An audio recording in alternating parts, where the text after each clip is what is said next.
Day of our 3-day retreat on the Ramayana, Pujyatman Sri Swami Jyotirmayananda ji. Om Nilambujam Shyamalakomalangam Sita Samaropita Vamabhagam Panau Mahashayaka Charu Chapam Namami Ramam Raghuvanshanatham. Om Shri Ramaya Namah. Om Shri Ramaya Namah. Shri Ramcharitmanas, Bala Kanda. You are at this stage where Rama and Lakshmana, led by sage Vishwamitra, they are now staying in Janakpur.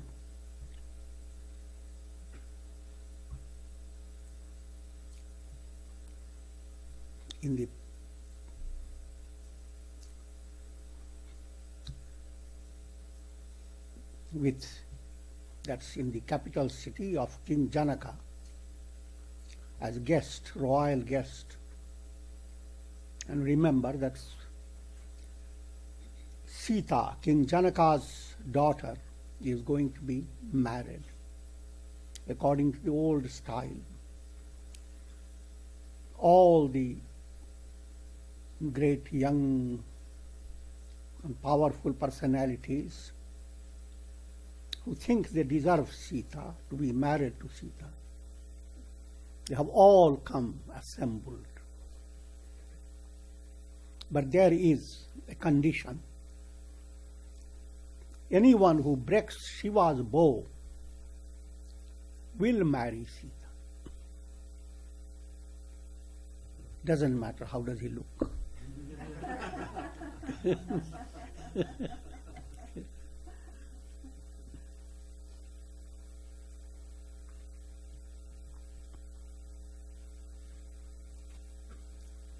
So, the essence of the whole world has come there, captivated by Sita. Sita is that special aspect of intellect, bhavana shakti, feeling as it evolves. It enfolds within itself all the goodness of intellect. In other words, it is heading towards a blend of feeling and intuition. That's the state is described as parabhakti from one point of view, supreme devotion, and nirvana from another angle. Two aspects of the same coin. You have to have a coin on both sides, you see, both aspects. But this is the initial stage, not initial, but it is still in the process. But even the very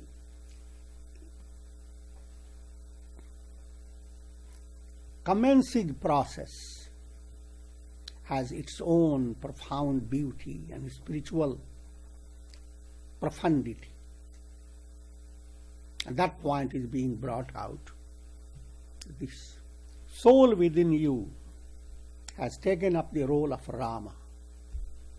You're ready to marry Sita. In order to do so, Rama has to break Shiva's bow. To give you philosophical insight, Shiva's bow represents the pull of pravritti. Pravritti means mind is set upon experiencing success, glory, power, goodness. It wants to be excellent. But under the umbrella of ego, it is not in a stage of stripping itself of all that it has imagined.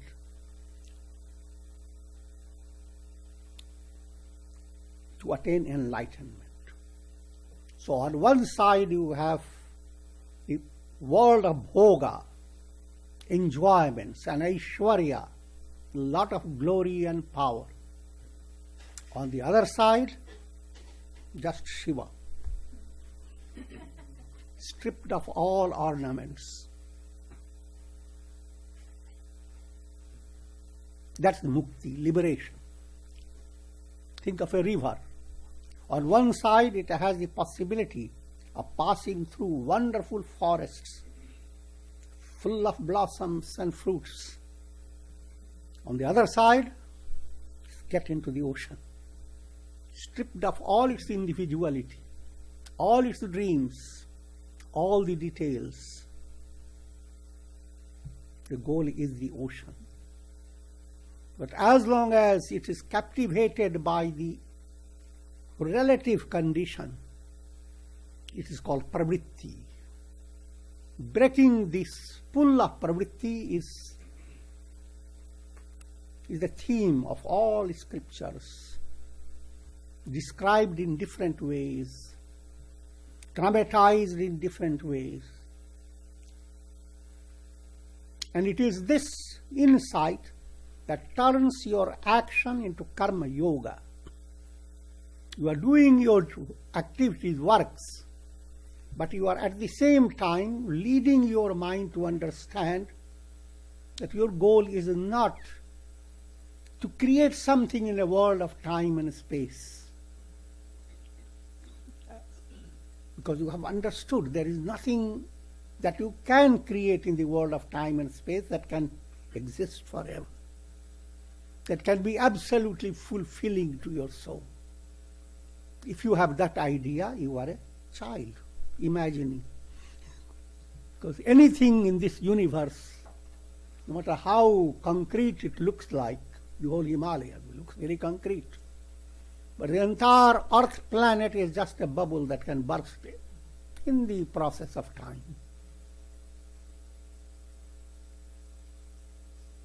So your goal should not be to be in a realm of delusion. Furthermore, with profounder understanding, the goal is reality, Brahman. That is what you are essentially. Therefore, when the mind has come to that stage,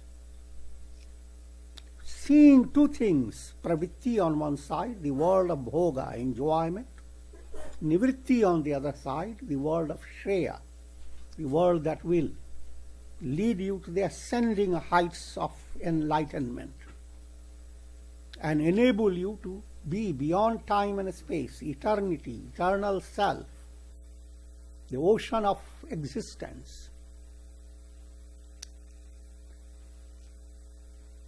But it requires for your mind to go through a profound change in all its aspects.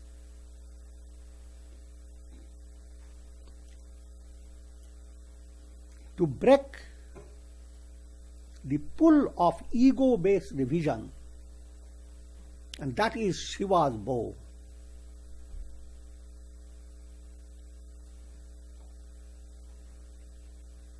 A challenge God has presented to all humanity.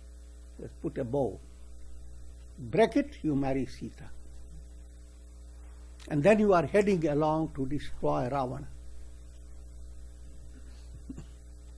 Don't break it, then stay where you are.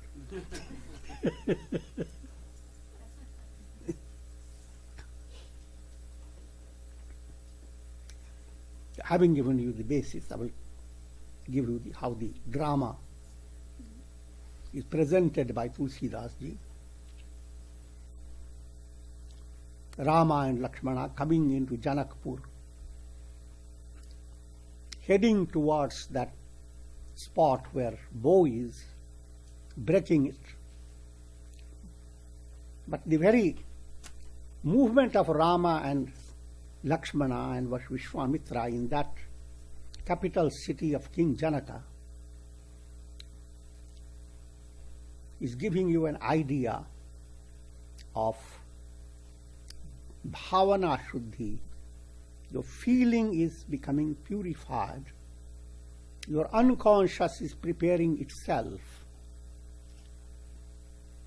and the ideal is being presented. How does the Shubhavasana, pure impressions or pure desires look like? What type of experience it gives to you? If you ask, what will be that experience? Human mind always wants every experience in the terms of things you know. So you will describe, you are going to get into a fascinating city. Every house is made up of jewels. Every roof is studded with crystal. All people look like gods. All shops are ready to give you everything without a penny.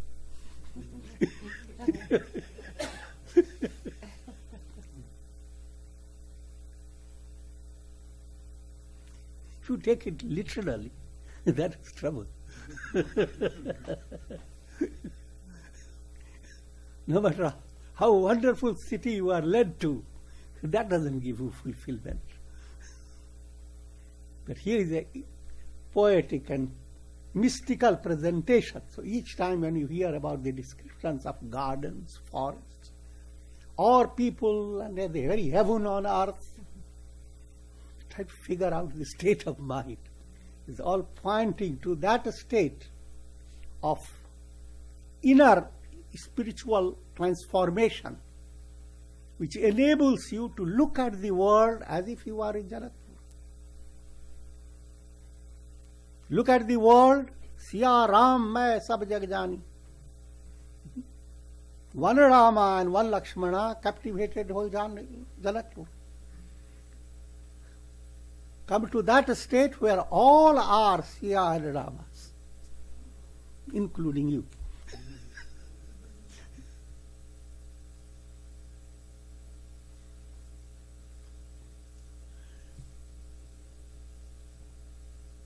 Now, switching your attention now to the story part.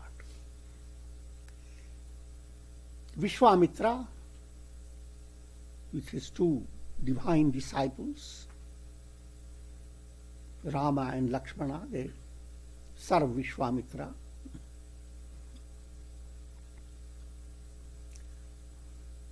And at one occasion they express their desire to go to Janakpur, to look around the city, meet with people.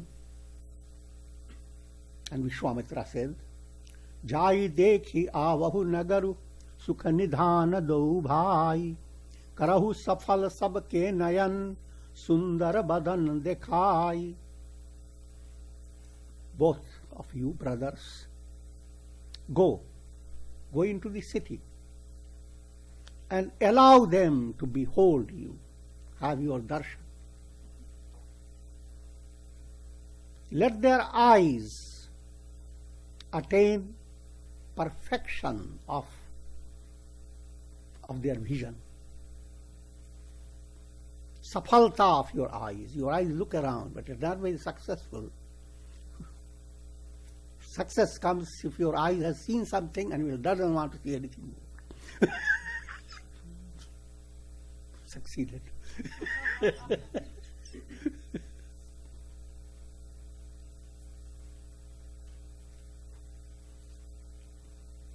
A river flows on. Its success lies becoming one with the ocean.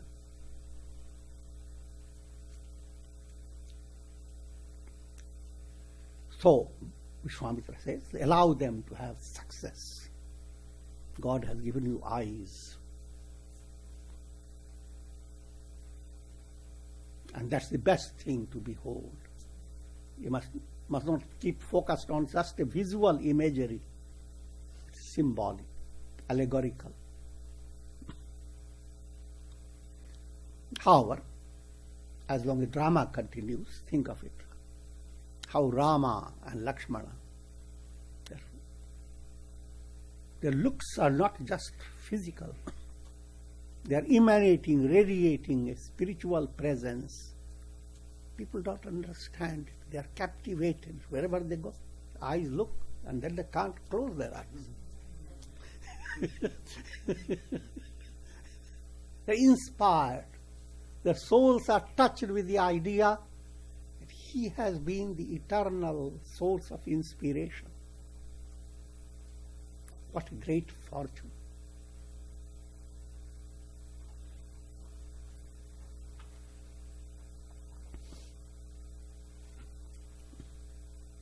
And therefore Ramayana provides for you a great work of upasana, devout meditation. Any stage of this story, like Rama is going into that Janakpur, try to capture by your imagination the thrill of the people, the good karmas that have placed those people in that level, that they are able to see Rama, Lakshmana. Think of the general society of the masses. Whenever something great is being done by a queen or by a president, so many people join together. Just look at it.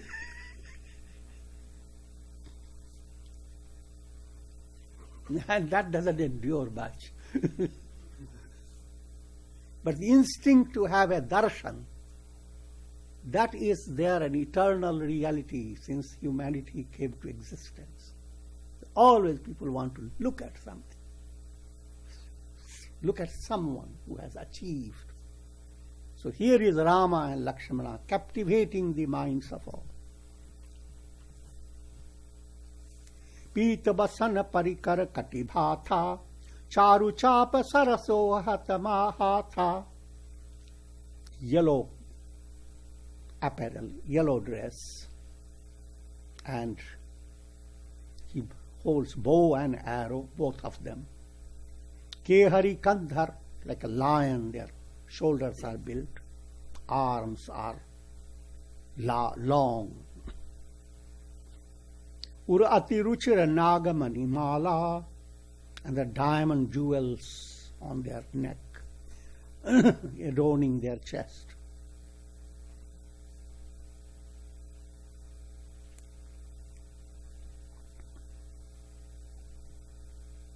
And their eyes are like lotuses, reddish.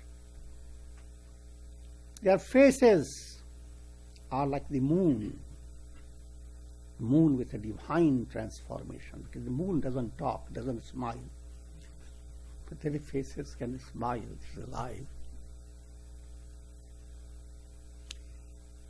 Destroyer of the threefold miseries, Tapatraya Mochan, during stress, encountering the face of a dear one, whose face gives you a sense of comfort, that gives you some idea what we are meaning, leading you to. Rama's face gives that type of message. It's going to lead you to be free of three types of miseries that always keep you under their control. Subjective misery, that's coming from body and mind. Objective misery is coming from people, animals, birds, and acts of God. Misery is coming from hurricanes, earthquakes, meteorites.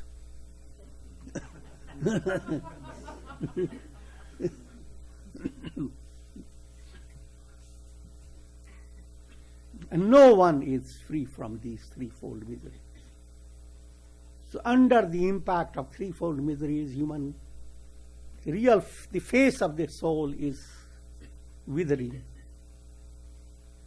But when you see face of Rama, the face begins to be refreshed.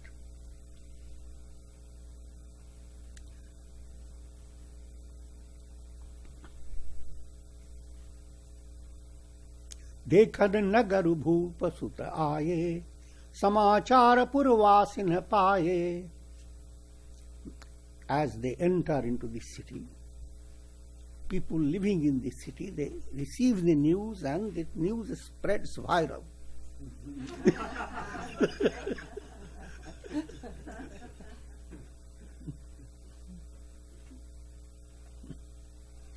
Dhaye dham kam sabatyagi.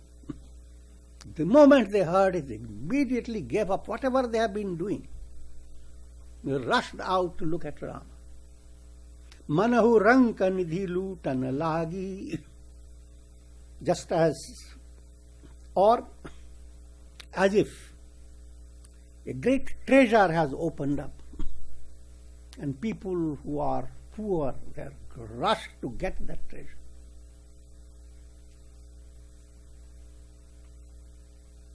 Rama is representing the absolute treasure, the boundless bliss of Brahman, Bhuma. Souls are involved with alpa, little. When they get a subtlest, even a little less trickle of that vision, the possibility of attaining Rama, a state of happiness. Imagine their souls to rush, aspire, run as it were, to get in touch with Rama.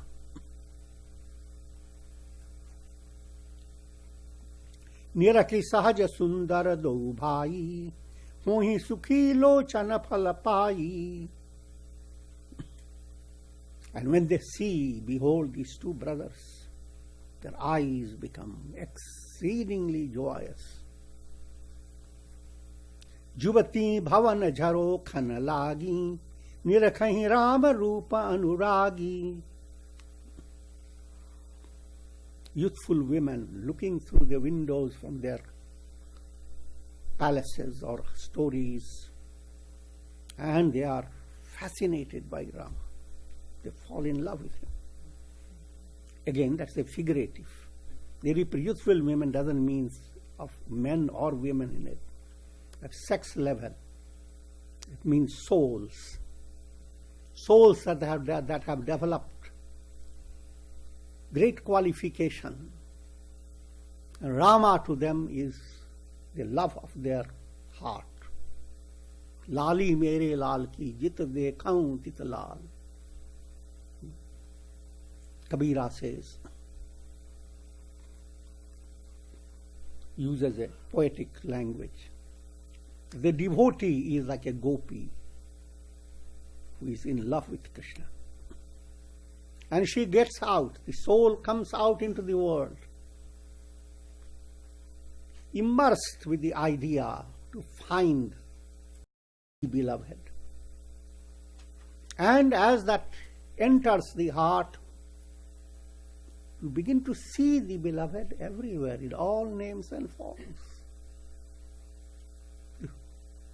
A wave has come out to find the ocean. The moment it puts on the specs,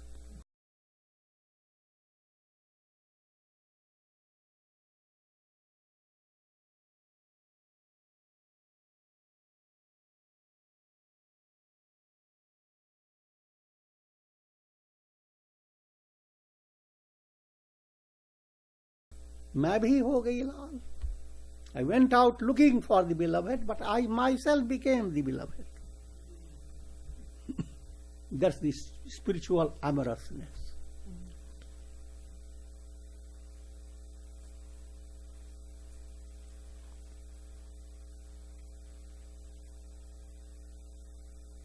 Now, dramatize like a human, in a human way. All these young women, they start conversing with themselves. They say, we have never seen young people like these two. Nowhere. Vishnu chari bhuja vidhi mukha chari vikata vesha mukha pancha purari. And they present all possibilities in this whole universe. People say Vishnu is the best. But 4 arms, you can't go on dealing with 4 arms.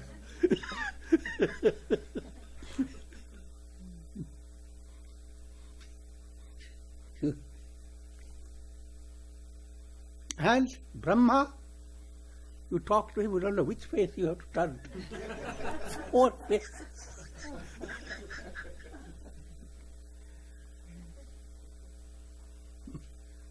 Vikata Vesha Mukh Pancha Purari. Shiva has 5 faces. 1 face is looking up. And in addition, Vikat Vesh.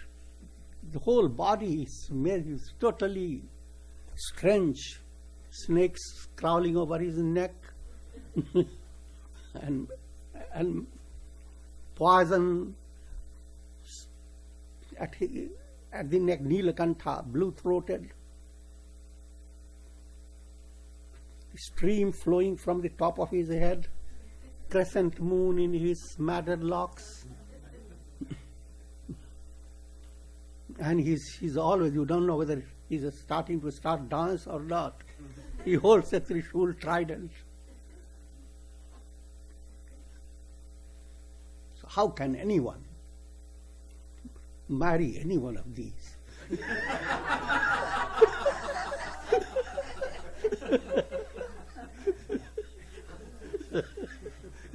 Someone has to be completely mad.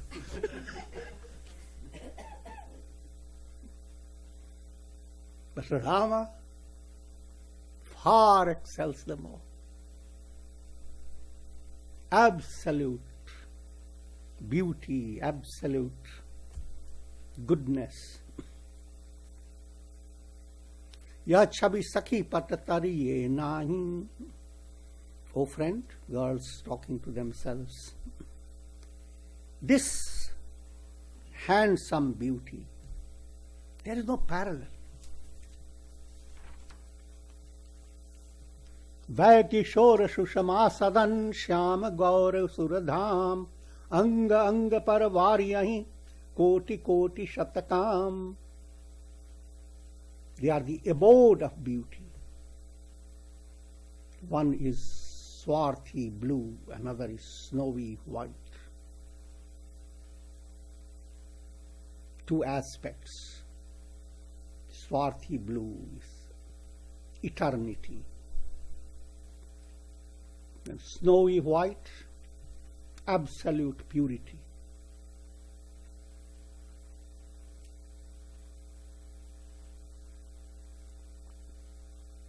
Two aspects of Brahman.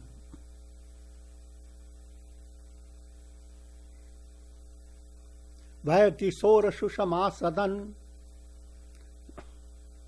Anga Anga Paravaryahi. In every pore of their body there lies beauty so condensed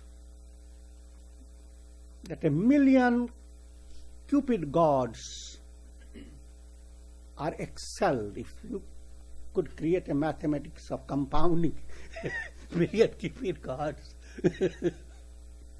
and bringing out a unit measure for measuring the beauty of Rama. All that beauty comes from a little one pore of his body.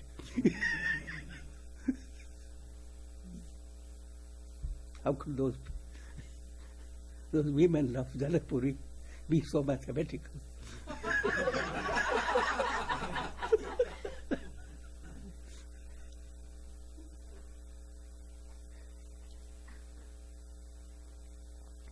Kahu sakhi ko tanudhari jo na mohaya rupa nihari. Oh friend, is there anyone with human body who will not who will not become deeply immersed in divine love by beholding Rama? That's the ultimate reality, the reality of, if you have God's darshan, is there anyone who will not lose all his mind, lose all his individuality? And that is being dramatized in a very human plane. He's right there. People are running after him. They touch him. They say, come to my home. We have made wonderful food for you. Food you have never tasted.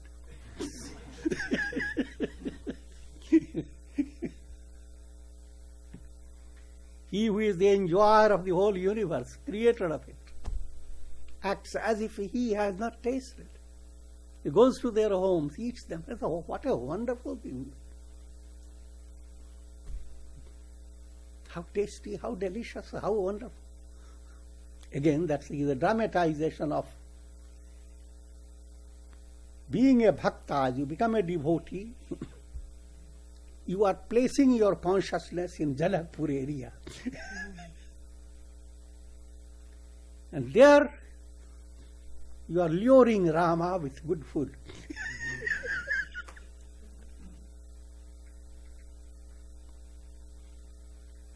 And Rama comes down to your home with a sense of great joy that he has received your food and he likes your food and you have made him happy. And now we are going to prepare more laddus for you.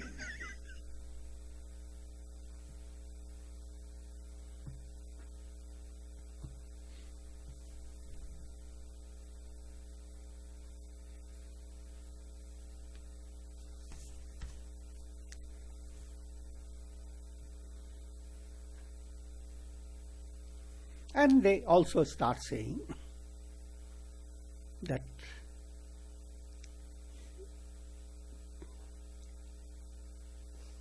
one of them says that if the king were to see them, definitely he will break his vow of that vow, that pledge. That vow has to be broken. And he will simply bring Sita and give to them. And the other friend says, oh, he saw them. He is very obstinate.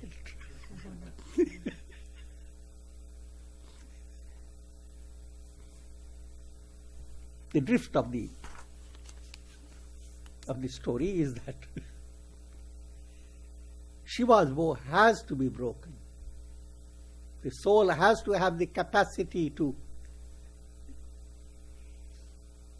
transcend the world of desire. So simply because God is the most lovable, you can't just say, oh, from tomorrow I will going to love him more than anybody I have loved. If you say so, it's wonderful. But understand, wait for that vow to be broken. Allow yourself to watch more drama.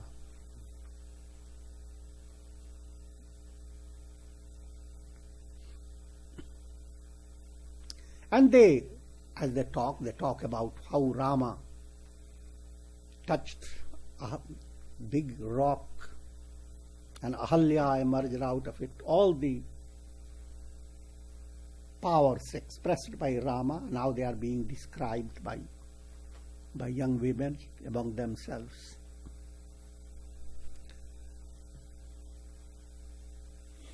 And Rama and Lakshmana are invited by young people, men and women of Janakpur. Rama dekha wahi anujahi rachana, kahi mridubad madhur manohara bachana. Those young boys of Janakpur, they are showing Rama different things about the city. Lavanimesha mahu bhuvan nikaya, rachai jasu anushasana maya. They don't know Rama and Lakshmana, who within a moment can create a whole universe. And what they are showing to Rama and Lakshmana, what they have made, little toys, little things, how they have arranged their houses, etc. Nevertheless, that's the glory of love. Divine love enters your heart, even though its power is immense. It is not puffed up, it is not swollen with pride. Divine love is absolutely like the rays of the sun, waits at your door until you open the door. Even though it illumines the whole earth, it doesn't even knock. Comes humbly, only to the extent you allow it. That's one aspect. जासु त्रास डर कहाँ डर होई, भजन प्रभाव देखावत सोही सोई. Think of the power of Rama. Even the very personification of fear is dreadfully afraid of Rama.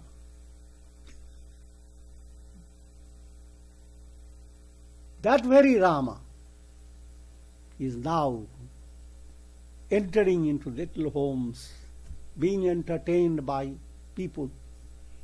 That's a poetic description of invoking God, enjoying His presence within your own heart.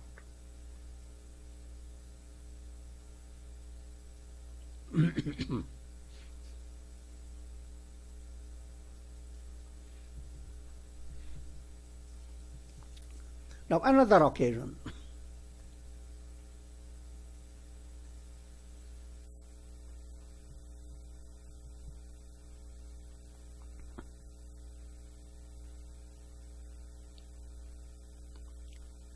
सकल शौच करि जाई नहाए, नित्य निवाहि मुनि सिर नाये, समय जानि गुरु आय सुपाई, लेन प्रसून चले दो भाई. Rama and Lakshmana receiving permission of sage Vishwamitra, the permission for going into Janaka's garden, the garden of Janakpuri, and bringing flowers for the purpose of puja. Bhuka bagu bar dekhe ujai. And having received permission, Rama and Lakshmana, they go out into the garden, into the beautiful udyans, the trees, gardens, jahan basant ritu rahi lo bhai, where there is perpetual spring. All the trees are decked with wonderful blossoms, beautiful leaves. Even the trees of the heavenly world shy away from their when they look at them. In other words, these trees and flowers, they excel heavenly flowers. Subtle point is that the joy, the peace, the spiritual experience that unfolds if you are moving towards nivritti, moving towards enlightenment, moving towards God realization. That movement is just like coming into Janaka's garden. And that garden is far superior to Indra's garden. Things that are captivating you, they are not ending up at your ego level. They are triggering a process where ego will dissolve. So that subtle point is again and again brought into scriptures in so many ways. And again, you should not be confused. There is no single movement to say, now, all right, I understand nivritti is the best. From tomorrow I will get into nivritti. Your mind will be always drawn to happiness. And your task is how to recognize happiness that is leading you into the world, creating attachment, dependence, and happiness that is inspiring you, leading you to deeper understanding. In the beginning, you don't know the difference. All that you should do, be happy.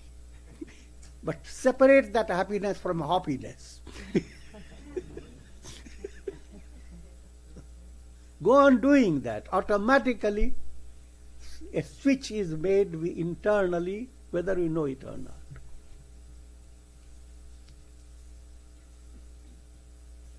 And if it is made, then the quality of your inner joy is beyond imagination. If God becomes the source of your joy, then there is no imagination. Because if anything other than God is the source of joy, you know its moods are changeable moods. All other things are insecure. They are not realities. Therefore, you cannot have absolute fulfillment in that direction.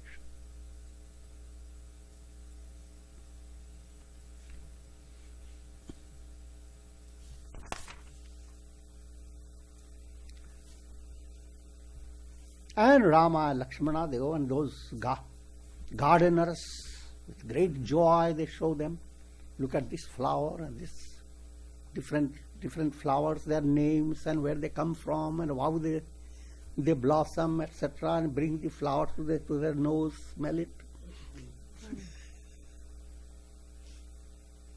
Kahi avasar Sita taha aayi, girija pujan janani pathai. During that occasion, Sita happens to come along with her friends. Now you are being given that a mystical conjunction. The soul is rising to join Sita.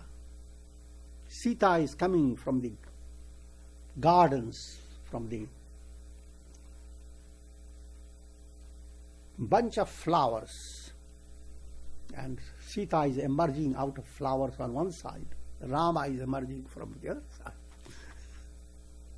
Those flowers, etc., are Shubha Vasanas, mind that is filled with divine impressions. On one side, that Vasanas are highlighting soul to blossom, giving emphasis upon jnana, wisdom. On another side, Sita, to emerge and be fascinated by Rama.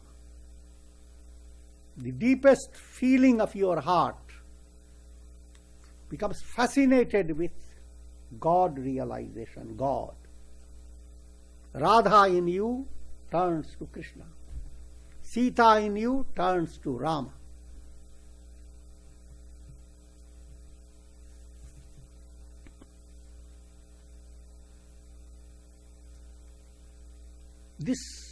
How does this happen? That moment of looking at each other is a divine romance.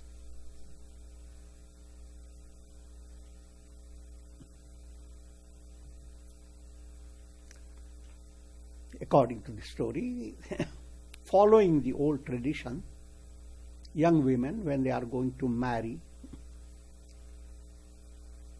even prior to marriage settlement,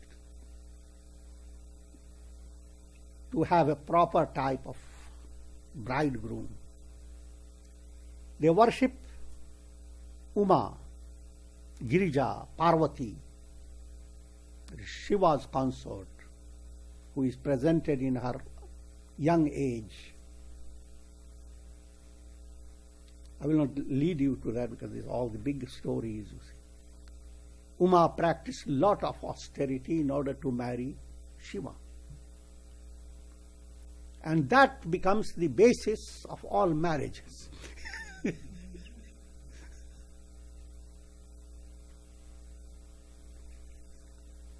Subtle implication. All marriages must lead you to God realization.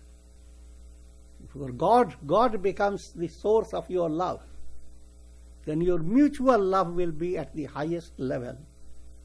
You will be ready to endure, sacrifice, be patient, and all great qualities will come in your married life. But if God is not in your focus, if you do not have the ability to understand that each human being, husband, wife, they are all, God is reflecting in them. So your love is actually not for the body, not for the mind, for the divine.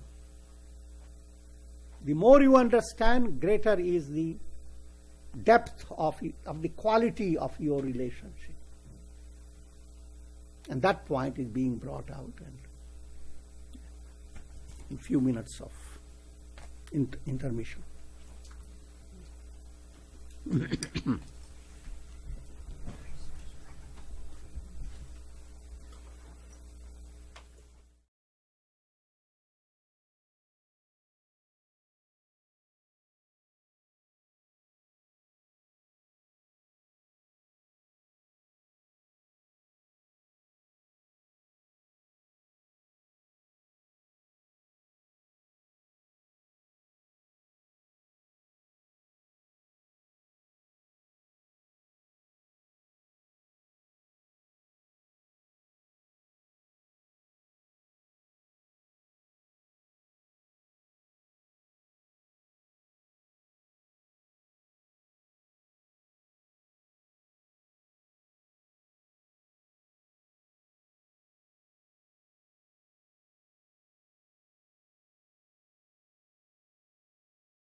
एक सखी सिय संग बिहाई, गई रही देखन फुलवाई, तहीं दो बंधु below के जाई, प्रेम विवश सीता पहीं आई.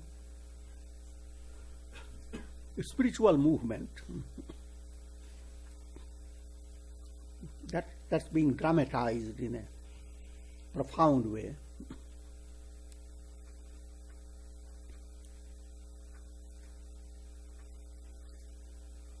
Sita is along with her friends in the process of going to Uma to worship Devi Girija. In that process,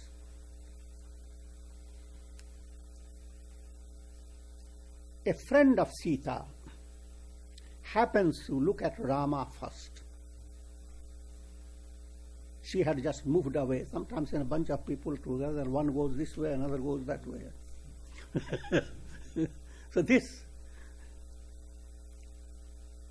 friend went, suddenly saw Rama and Lakshmana.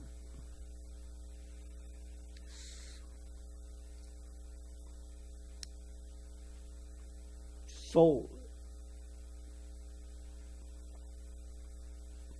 impressed by Rama and Lakshmana, he's wonderstruck. And when she appeared in that type of amazed state of face, they asked her, "What happened to you?"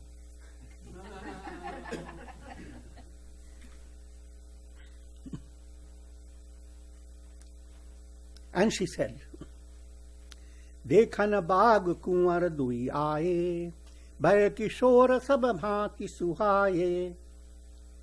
Two great young men, they have come into this garden. They are extremely handsome. Syam gaur kimi kahun bakhani. One is gentle blue, another is snowy white. Gira anayan nayana binubani. What can I say? Speech has no eyes in it. And eyes have no speech in it.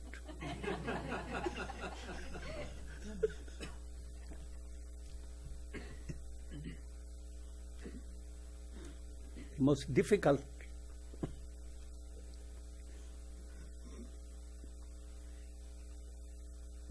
point for philosophy, how to make you understand that the reality, the real experience is beyond the senses. Experience that you interpret in the terms of senses is lots of lies.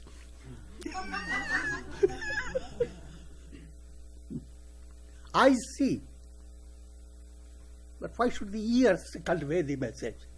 Or why should the tongue convey the message? Eyes should begin to talk.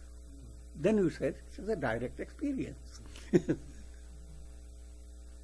But eyes see and the tongue gives you the message.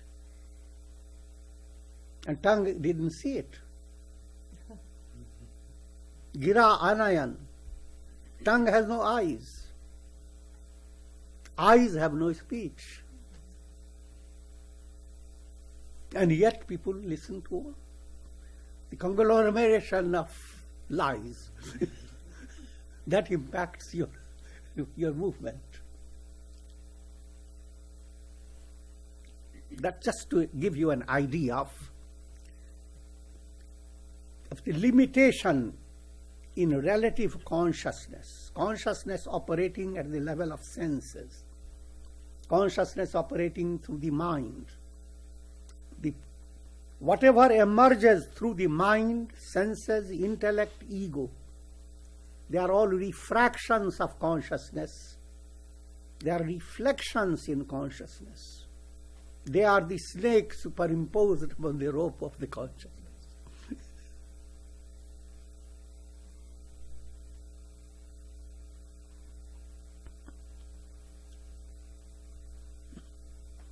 For deeper experience, therefore, you must rise beyond your senses. And while experiencing that, many stay in a confused level. First they enter into meditation with the idea, this time I'm going to have some vision.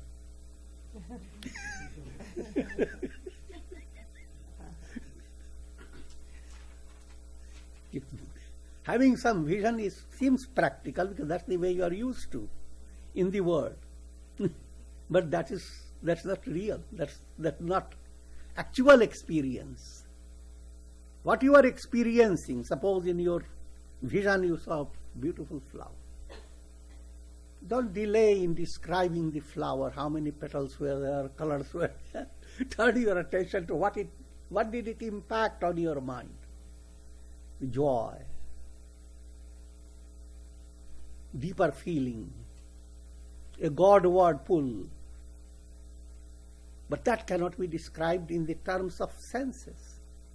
That it was 5 feet tall and was moving with 10 miles speed or whatever.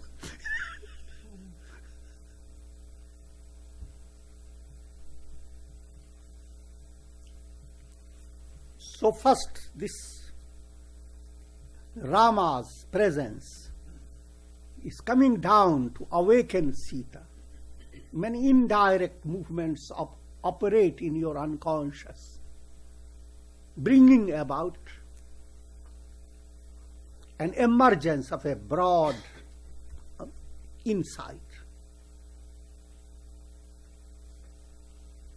And that's being Rama. So one of the friend of Sita had strayed away, seen Rama, he comes as if she's drunk.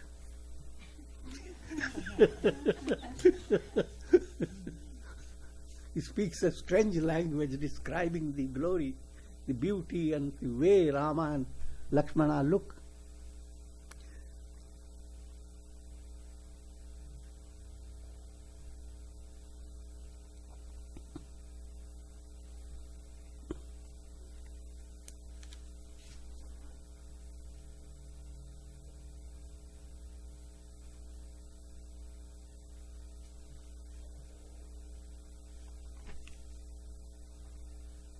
And Sita immediately recognized by her what she had already known through Narada about Rama. Her hidden love for Rama was awakened.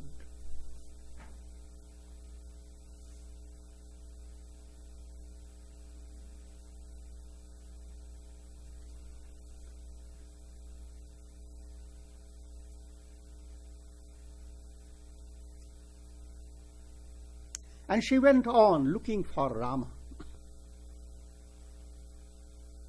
Rama, in the meantime, sees face of Rama coming out of those flower plants, lots of flowers and creepers.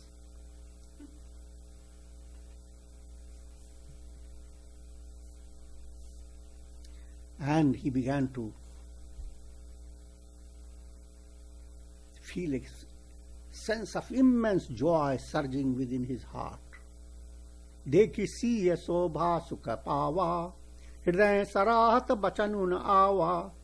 The moment Rama saw the face of Sita, his heart was filled with praise for Sita, and he was unable to say a word. It's a both-sided approach. Soul with God essentially, as if God is falling in love.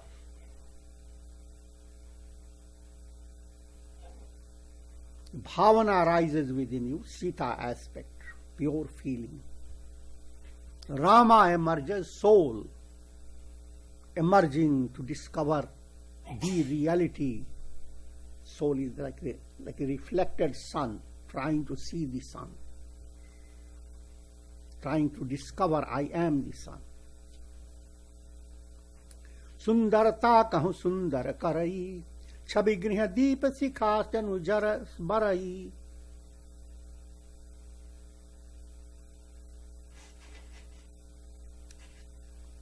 And he describes within his own heart that here is Sita. Her beauty beautifies beauty.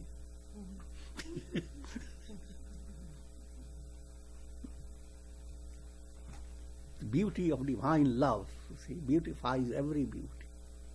No matter how limited one's concept of beauty and pleasure may be, what beautifies is the source. Source is God, Brahman. Source is Sita Devi, para-bhakti type of bhavana within you.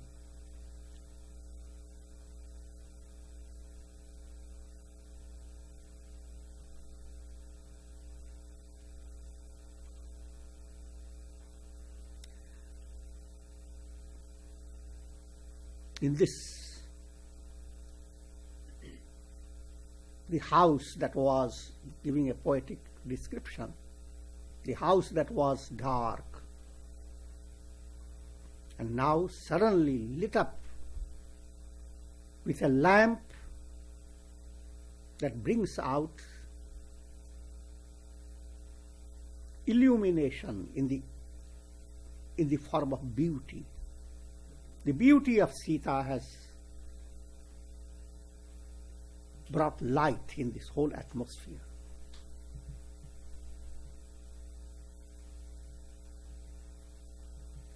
And then he turns to Lakshmana. Tat janak tanaya hasoi dhanush jagya jahi karan hoi. Lakshmana is the higher mind. The soul within you is God. Movement towards God means there are two movements. The soul working with a divine urge of discovering who am I. The another one, the mental aspect that brings about the will, operation of thinking. Lakshmana represents that. So Rama tells Lakshmana, "Oh brother, this is the princess for whom so many kings have come, and Dhanusha Yajna is being performed. The bow is there and it has to be broken by the one who marries Sita. Pujan Gauri Sakhi lai aayi, karat prakas phirai phulawai." Her friends have brought her to the temple. She is going to the temple along with her friends. Her presence is bringing delight to the whole forest. Jasubi loki alaukika sobha. Again, the idea is if that type of feeling were to develop, your entire mental world will lit up. Your deepest attainments are not in the world. You see. Things can happen, lots of things. But the real inner joy, that's a different thing. Only when you have brought your mind to that level, allowing your impressions to undergo a change, divine impressions to gather, your feelings therefore not remain polluted or under the control of limited ego. The experience of your life in that state cannot be described. If at all described, this is the way to describe it.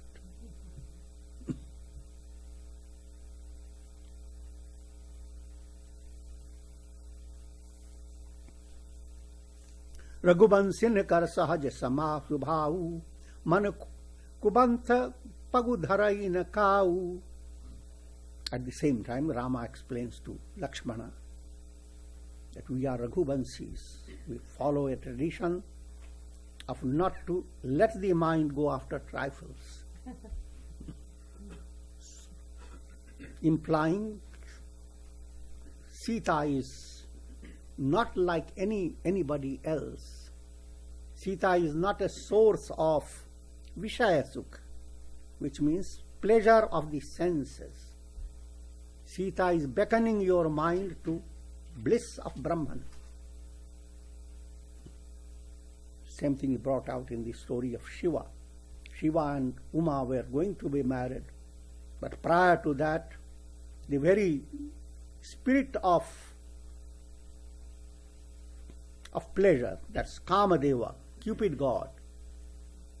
Cupid God wants to excite Shiva to marry Uma faster. But Shiva burns him up. And then Uma marries Shiva. to the surprise of people. And we marry in order to have more cupidity, more amorousness. You don't marry to make your amorousness extinct. But spiritual marriage is where amorousness ends. If it has not ended, it is led to end in a positive way.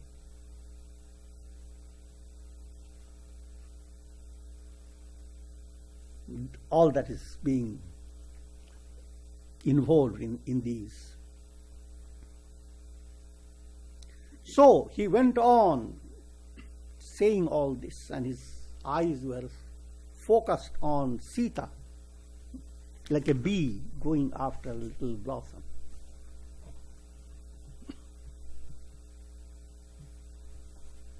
And Sita, on the other hand,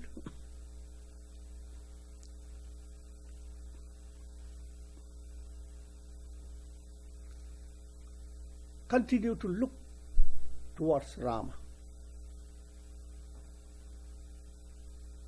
And the moment she lifted her eyes for Rama, as if rows and rows of snowy white lotuses spread before her sight. Poetic language.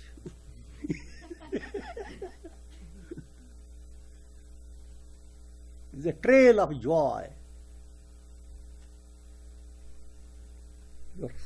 Your eyes are set on a goal. That is what you are looking at. But this vision, the movement of the vision has a trail. Snowy white, implying that lots of divine feelings are backing you up. When a wave rises, many little waves also rise with it.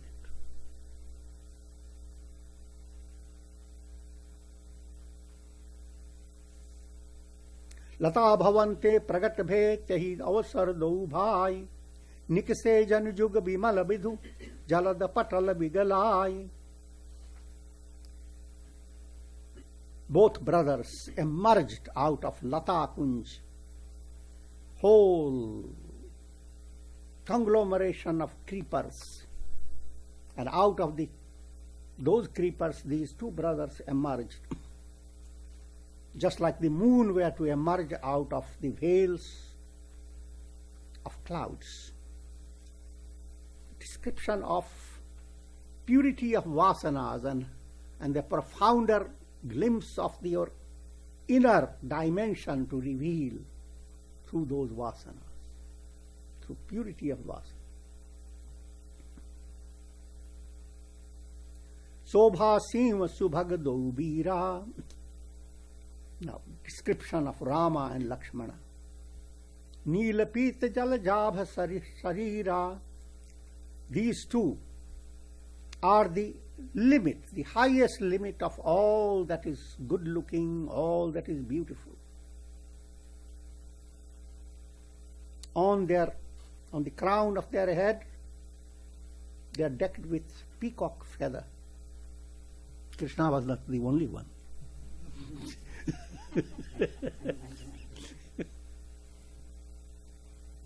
Peacock feather simply implies all the glory that you see, the essence of glory and the beauty, the essence of the whole world, shimmering like peacock feathers.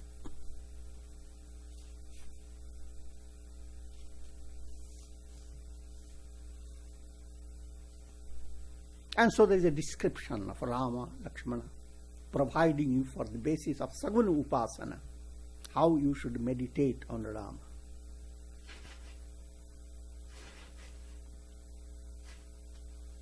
Dhari dhiraju ek ali sayani, Sita san boli gahi pani. Seeing Sita has become so enchanted, immersed, says, Bahuri gauri kar dhyan karehu, Bhoop kisor dekhe kin lehu.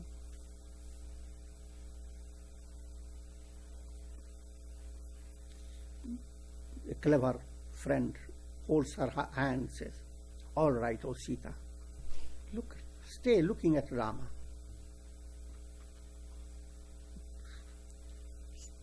sometimes later we will go to the temple.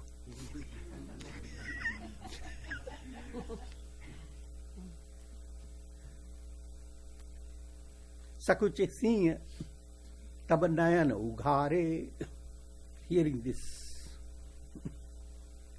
Sita opened her eyes, because she had closed her eyes as if to draw Rama within her.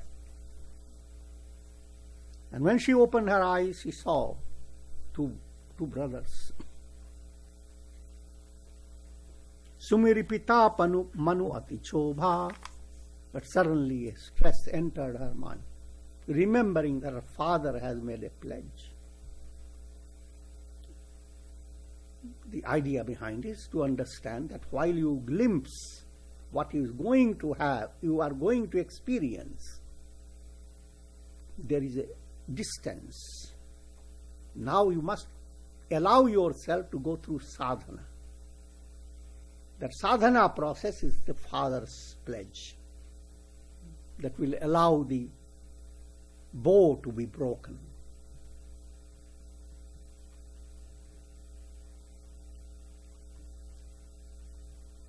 Parabas sakhin laki jab sita, bayurgaha garu sab kahahi sabhita, puni ayo yehi beriyan kali, as kahi man bihasi ek ali. And then the friends said to her, it's very late now, so let's go to the temple and come back again. Tomorrow also we'll have the same experience.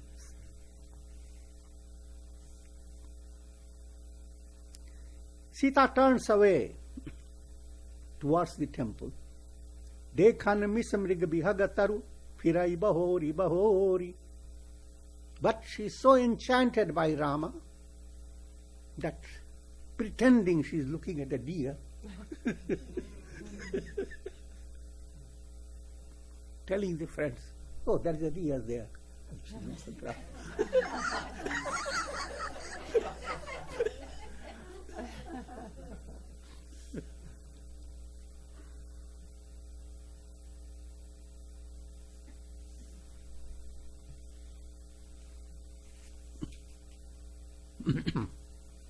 Now she has come to the temple and she is offering her prayers to the Devi. That should be the prayer of every heart.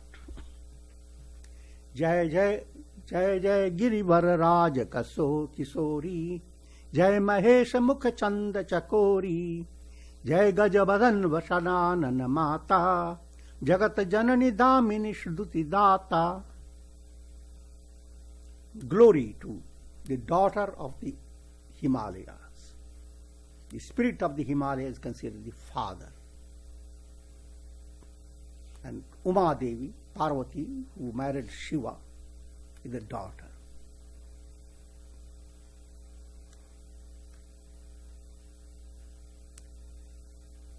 You are constantly fascinated by the moon face of Shiva. Glory to you. You are the mother of Ganesha with the elephant head, and Kartikeya with 6 faces. The elephant head means Om. Upasana, devout meditation that is focused on the glory of Om, which is the essence of all the Vedas.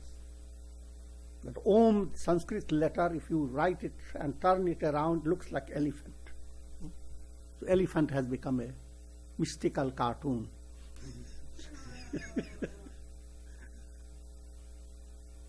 So she has 2 sons, Ganesha, and one is rather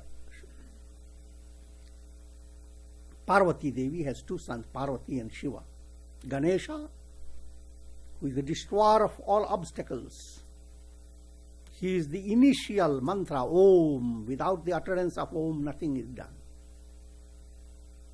And he is the personification of Om, so therefore he is worshipped first.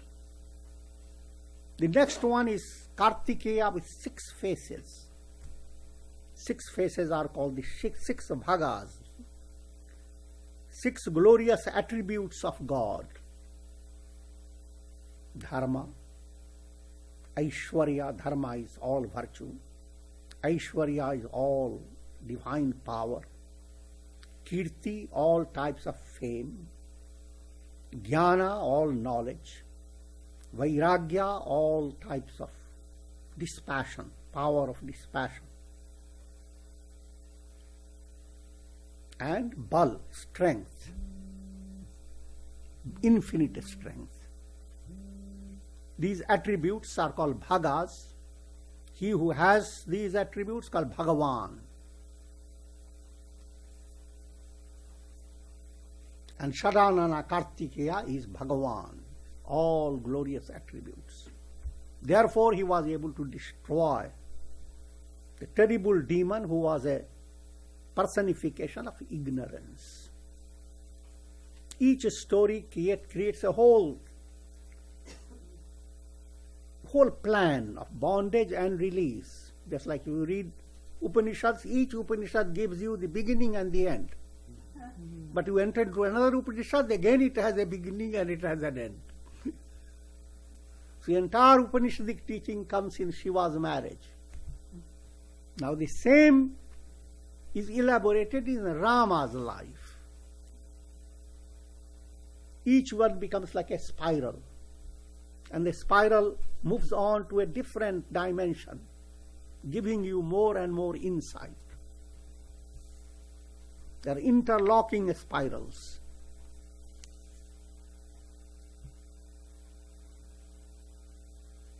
So she is offering her prayer. Nahi tava adi madhya avasana. O goddess, there is no beginning for you, no middle, no end. You are timeless. Amita Prabhav, your glory and power is beyond measure. Vedu nahi jana, even Vedas cannot describe you. The Vedas are languages. Words cannot encompass the absolute. Bhava bhava vibhav para bhava karini, vishwa vimohani, swabasa viharini. You are the source of the world process. The entire world has arisen out of you, is sustained by you, dissolves in you. And the entire universe is enchanted by you. And you are not dependent on anything. You are swatantra, absolutely free of all forms of dependence. Here the description of Parvati is at the same level as of Shiva, following the Ardhanarishwar plan. God can be Shiva. All descriptions go to him. Or can be Uma. All descriptions go to Uma.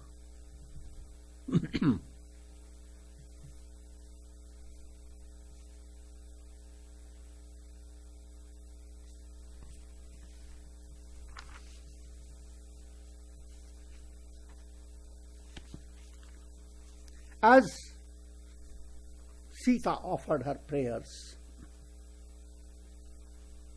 the statue of Parvati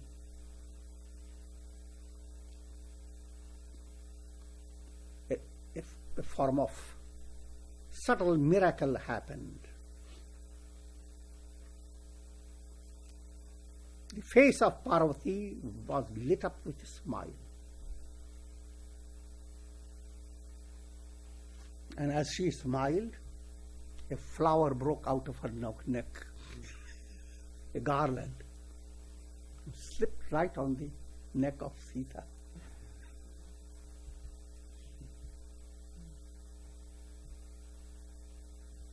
All this to highlight your feelings. They are not actual events. That's exactly has to happen.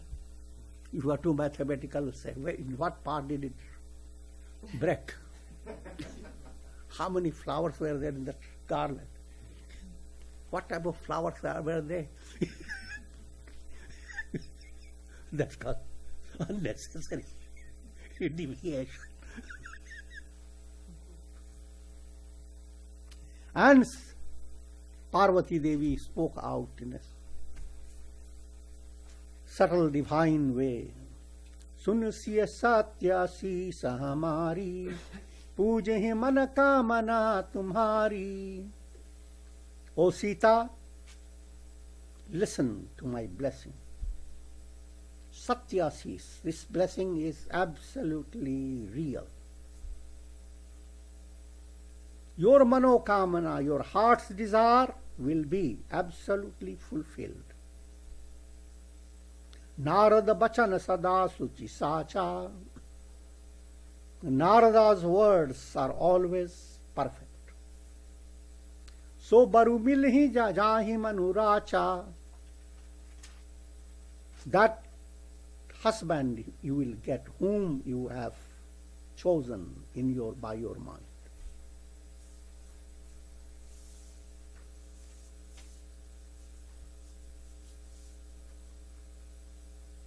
Having heard this blessing, Sita's heart was gladdened. She again and again offered her adorations to the Devi, and then she departed. Jani Gauri Anukul Siyahi Harashuna Jai Kahi Manjul Mangala Mool Bama Anga Parakan Lage. The joy of Sita cannot be measured. Knowing that Gauri, Uma, Parvati is gracious towards her, the left part of her body began to vibrate. That's considered auspicious.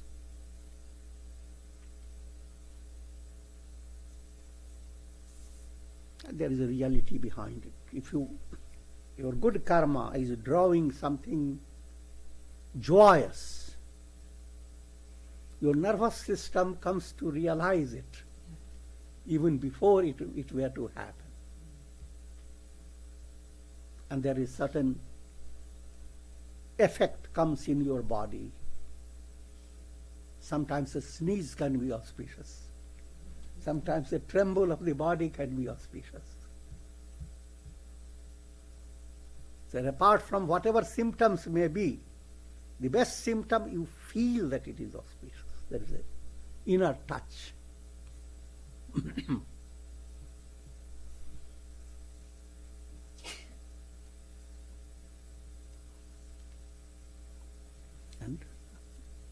And we concluded this.